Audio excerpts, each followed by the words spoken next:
Hi guys, so in this video I'm just going to be talking about some paradoxes. These are going to be veridical paradoxes, so they appear to contradict themselves, but when you really think about it, it's just a provably true fact. Okay, so the first one is the birthday paradox. So imagine if you have two people in a room, right? The chance they share a birthday is around 0.27%. It's not counting like leap years and stuff, but it gets more complex. It's just around 1 in 365. And the probability that two people share a birthday in a group of 367 people is 100%, right?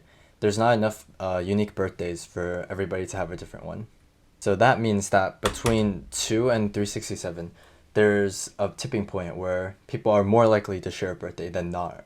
And so what would you think is the number here that's the tipping point?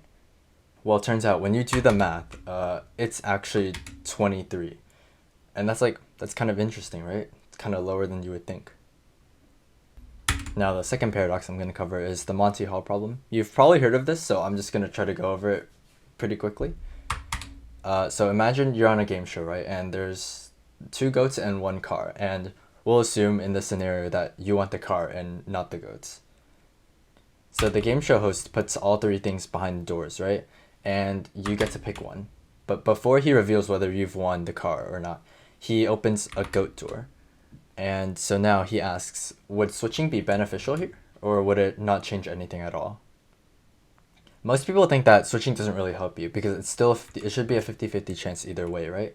But that's actually not true. Switching actually is beneficial for you. In 1/3 of the scenarios, you'll pick the car door initially, and in this case, switching would be the wrong choice, right? But in 2/3 of the scenarios, you'll pick the goat door first, and the host will reveal the other goat, and in this case, switching is actually the right choice. If this still doesn't make sense, another way I found that you can think about it is that assume there's like 100 doors, right? 99 goats and one car. You'd have a 1% chance of selecting the car initially, and then the host will open 98 doors. 1% of the time, the last door is a goat door, but 99% of the time, the last door is a car door. Basically, you just have a greater chance of initially picking a goat door. Anyways, that's all I have for today. Thanks for watching.